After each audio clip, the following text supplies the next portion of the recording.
In a small town, there lived a boy named Ryan. He was an ordinary student with big dreams. He wanted success, fame, and a better life for his family. Every day he talked about his goals, how one day he would achieve something great.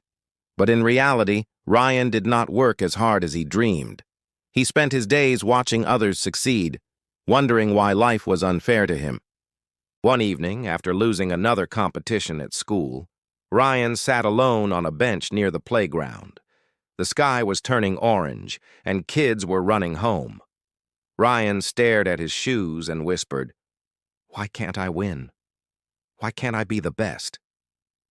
An old man who often walked in the park stopped beside him. He looked at Ryan's sad face and said, "What's wrong, young man?" Ryan replied, "I try, but nothing works.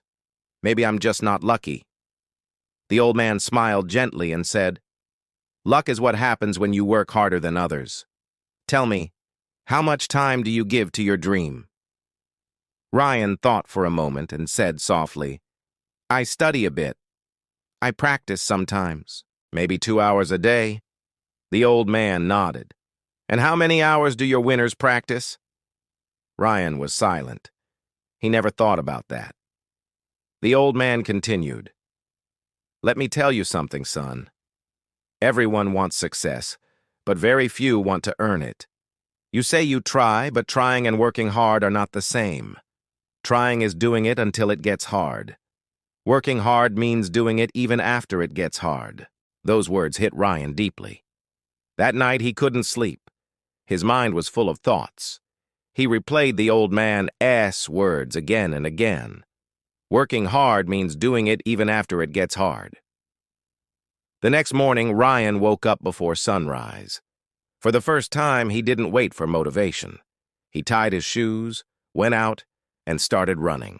The road was empty, the air was cold, and his body felt heavy, but he didn't stop. Every step was painful, but he remembered why he started. Days passed, then weeks. His friends noticed a change. Ryan no longer wasted time. He practiced longer, studied harder, and pushed himself beyond comfort. People laughed at him at first, calling him too serious. But Ryan didn't care anymore. He had decided that talking about dreams was easy. Working for them was hard, and that's why only few succeed. One night, standing in front of his mirror, sweat dripping from his face, he whispered to himself, "I don't want to be lucky. I want to be ready." And that was the day Ryan's real journey began, not the journey of talent, but the journey of hard work, pain, and growth. Hey everyone, and welcome back. Today is all about achieving that gorgeous, lit-from-within glow.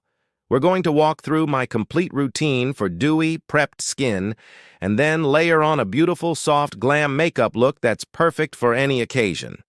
By the end of this video, you'll have all the steps to look radiant and feel amazing. Ready to get glowing? Let's get started. First things first, great makeup starts with great skincare. I always begin with a gentle cleanser to create a clean canvas. Next, I go in with a hydrating toner on a cotton pad to balance my skin's pH and get rid of any last traces of impurities. The real star of the show is a good vitamin C serum. I just press a few drops into my skin. This is what really boosts that brightness. Then, I lock in all that goodness with a lightweight, gel-based moisturizer. Don't forget the most important step, sunscreen. I apply a generous amount to protect my skin. You can see how plump and dewy my skin looks already. It's the perfect base. Now, for the fun part, the makeup. I'm starting with a luminous primer to enhance the glow. Then, I'll apply a light to medium coverage foundation, just enough to even out my skin tone while letting my natural skin peek through. For brows, I'm just lightly filling them in with a pencil for a natural feathery look. On the eyes, I'm keeping it simple with a wash of shimmery champagne shadow across the lid and a soft brown in the crease to add some gentle definition. A couple of coats of mascara, and the eyes are done. To bring life back to the cheeks, I'm using a cream blush in a peachy pink shade, dabbing it onto the apples of my cheeks and blending upwards. For lips, A hydrating lip oil with a hint of color is the perfect finishing touch. And there you have it, a complete soft glam look that's all about healthy, glowing skin. A few key things to remember. Always patch test new skincare products and make sure you're applying them in the right order, from thinnest to thickest consistency. Also, keeping your makeup brushes clean is non-negotiable for a flawless application and healthy skin. Thank you so much for watching. I hope you found this tutorial helpful. If you enjoyed this glowy look, please give this video a thumbs up and don't forget to subscribe for more tutorials. Save this video so you can come back to it whenever you need a little glow up. See you in the next one. The sun was high and the stadium was filled with noise. It was the day Ryan had waited for all year, the competition that once broke him. He stood on the field, hands slightly shaking, heart pounding like a drum. Around him were the same people who used to laugh at him, the same faces that once said, "You can't do it." Ryan took a deep breath. His coach patted his shoulder and whispered, "Remember, you don't have to be perfect. You just have to give your best." When the whistle blew, Ryan started strong. His feet moved fast, his mind focused only on the goal. For the first few minutes, he was ahead. But halfway through, his old fear returned. His legs began to hurt, his breathing grew heavy, and his thoughts started to fight him. "You're tired. You can't win. Just stop now." But deep inside, another voice shouted, the voice of the old man, the voice of his own hard work. "Don't stop when you're tired. Stop when you're done." Ryan pushed forward, his muscles screaming in pain. The crowd's noise faded. All he could hear was his heartbeat and his steps hitting the ground. Sweat poured down his face, but he didn't slow down. He remembered every morning he woke up early, every time he chose discipline over comfort. Then something unexpected happened. He stumbled. For a moment, everything froze. The crowd gasped. His knee hit the ground and pain shot up his leg. His mind went blank. He could have stayed down. No one would have blamed him. But in that silence, Ryan looked at the finish line. It wasn't far. He clenched his fists, stood up slowly, and started running again. Every step was painful, but he refused to quit. As he ran, the crowd began to cheer, not just for his speed, but for his spirit. Even his rivals looked amazed. Ryan crossed the finish line not first, but strong. His face was covered in sweat and dust, but his eyes were shining. When the results were announced, Ryan didn't win first place. He came second. But this time, he didn't feel like a loser. He stood tall, smiled, and whispered, "I didn't win the medal, but I won my fight." His coach walked up and said proudly, "You worked harder than anyone here, Ryan. The medal doesn't define you. Your effort does." That night, when Ryan returned home, his mother hugged him tight. "I'm proud of you, son," she said softly. "Not because you won, but because you didn't give up." Ryan smiled. He realized now that real success is not always about victory. It is about refusing to quit when everything tells you to. As he looked out the window at the quiet night sky, he whispered, "This is just the beginning." Weeks passed after the competition, but Ryan's spirit was stronger than ever. He didn't win the gold medal, yet he had won something more valuable: belief. People who once ignored him now began to notice. Teachers praised his dedication, and even his friends started saying, "Ryan, you've changed." But deep inside, Ryan knew this was only the beginning. He told himself, "If I can come second with this much effort, imagine what I can do if I work even harder." So he started pushing himself more. He trained longer, studied smarter, and focused deeply. His mornings started before the sun, and his nights ended when everyone else was asleep. His mother worried sometimes, saying, "Ryan, don't forget to rest." But Ryan would smile and reply, "Hard work is my rest, Mom. Because when I work hard, I feel alive." Soon, he was chosen for a national-level training camp. a chance to compete with the best students in the country. Ryan was excited but nervous too. The people there were faster, stronger, and smarter. For the first few days, he felt small and invisible. He called his coach and said, "Sir, everyone here is better than me." His coach replied, "Then learn from them. Don't compare your start with someone else's middle. Keep growing, quietly." Ryan took those words seriously. Instead of feeling jealous, he began to observe. He watched how others trained, how they managed their time, and how they handled pressure. Slowly, he began improving again, one small step at a time. But success always comes with new tests. One day, during an intense practice session, Ryan injured his ankle badly. The pain was sharp, and he fell to the ground. The doctor said, "You need rest for at least 4 weeks." It felt like his whole world stopped. 4 weeks without training meant losing his spot in the team. That night, Ryan sat by the window, his leg bandaged, tears in his eyes. He whispered, "Why now? Why when I was finally getting closer?" He wanted to scream, to quit. But then he remembered his journey. The mornings he ran in pain, the nights he stayed awake studying, the moments he refused to give up. He wiped his tears and said to himself, "If I can't train my body, I'll train my mind." So, every day, he watched motivational videos, visualized his races, read about discipline and mental strength. Even though his leg was still weak, his mind grew stronger. He realized that hard work isn't only about running faster. It's about staying focused when life tries to stop you. By the time his ankle healed, Ryan wasn't the same person anymore. He had learned something powerful. Your body can rest, but your spirit should never stop. And as he stood on his feet again for the first time, he smiled and whispered, "I'm not done yet."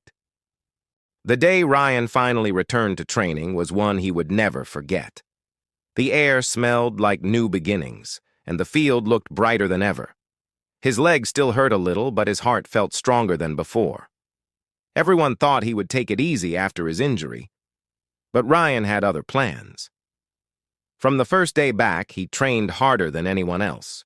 Every morning before the others arrived, he was already there, stretching, running slowly, testing his strength. Pain followed him everywhere, but he treated it like an old friend. "You can hurt me," he whispered to himself, "but you can't stop me." His coach watched in silence, amazed by his determination. "Ryan," he said one morning, "your comeback will inspire many people. But remember, don't just fight to prove them wrong. Fight to prove yourself right." Ryan nodded. Those words hit deep. He realized now that this journey wasn't about showing others he could do it. It was about showing himself that he would never quit, no matter what. Months passed, and the biggest event of the year arrived: the national finals. It was the opportunity Ryan had been working toward since that very first day when he met the old man in the park. The same dream, but a new Ryan. Stronger, smarter, hungrier. The night before the race, Ryan couldn't sleep. He sat by the window looking at the stars. The wind was cold, but his thoughts were warm. He whispered, "Tomorrow isn't just another day. It is the day I prove that hard work always wins, even if it takes time." The next morning, as he stood at the starting line, he could hear his heartbeat echo in his chest. The crowd was huge. Cameras flashed. His competitors looked confident. Some even smirked at him. But Ryan didn't care. He had learned that fear disappears when you respect your own effort. The whistle blew. The race began. Ryan started steady, focused, calm. He didn't rush. He remembered his coach's advice. Win the race in your mind before you win it on the field. Halfway through, he increased his pace. His legs burned, his lungs screamed for air, but he didn't slow down. Every drop of sweat reminded him of the mornings he woke up early, the nights he cried in silence, and the pain he turned into power. As he neared the finish line, the crowd rose to their feet. The boy who once came second, who once fell, who once thought about quitting, was now leading. With one final burst of energy, Ryan crossed the line. He fell to his knees, exhausted, trembling, but smiling. The stadium erupted in cheers. When the results appeared on the screen, Ryan saw it. First place. Tears filled his eyes. He had done it. He had turned his pain into strength, his doubt into belief, and his failures into victory. His coach hugged him tightly and said, "Now you understand, Ryan. Success doesn't come to those who wish. It comes to those who work." Ryan looked up at the sky and whispered, "Thank you for every hard day that made me stronger." Ryan's victory spread like wildfire. His name appeared in newspapers, social media posts, and school announcements. Everyone was talking about him, the boy who never gave up. For the first time, people who once laughed at him now looked at him with respect. At first, it felt amazing. Strangers wanted selfies, teachers praised him, and even his rivals congratulated him. But as days turned into weeks, Ryan began to notice something. Success was not as peaceful as he thought. The attention, the pressure, the expectations, they started to grow heavier every day. People began saying, "Ryan, you have to win again next year," or "Ryan, you can't lose now, you're the best." Those words, instead of motivating him, started to scare him. "What if I fail next time?" he thought. "What if I disappoint everyone?"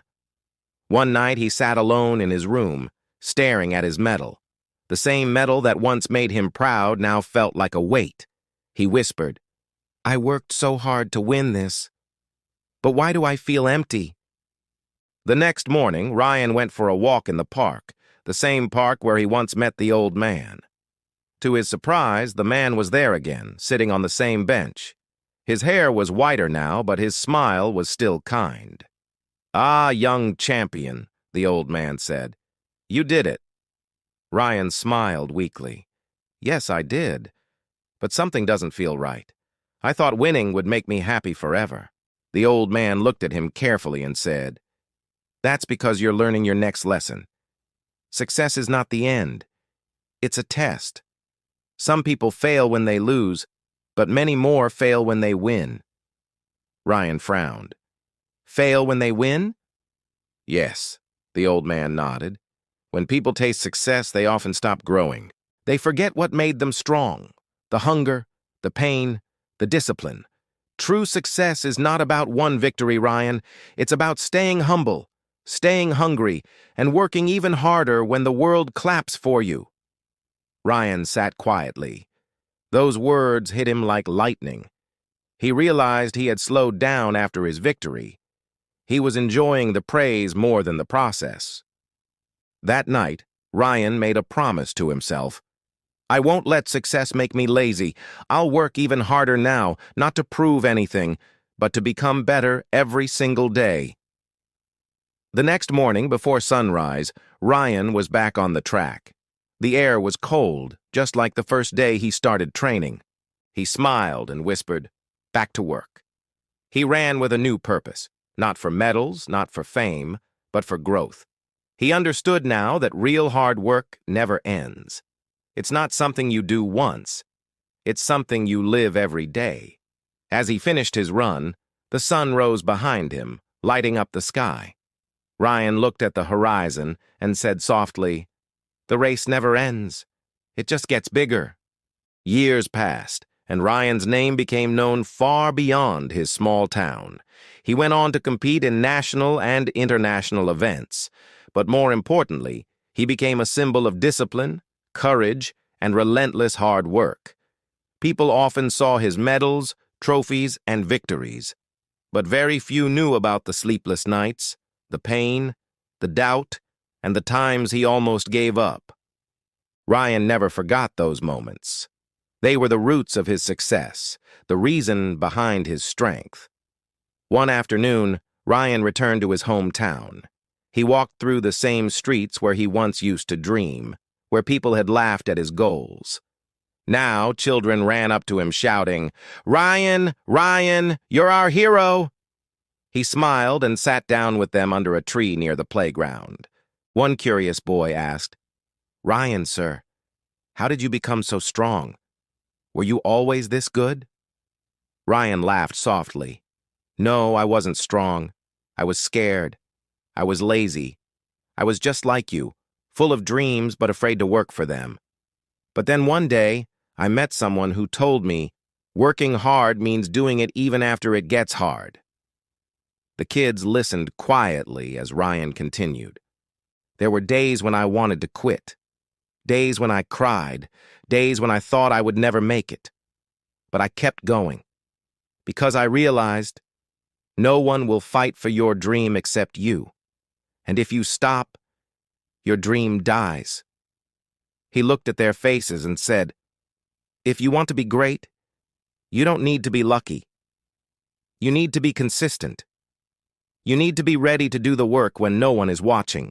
You need to fail, learn, and still keep moving. The children nodded, inspired.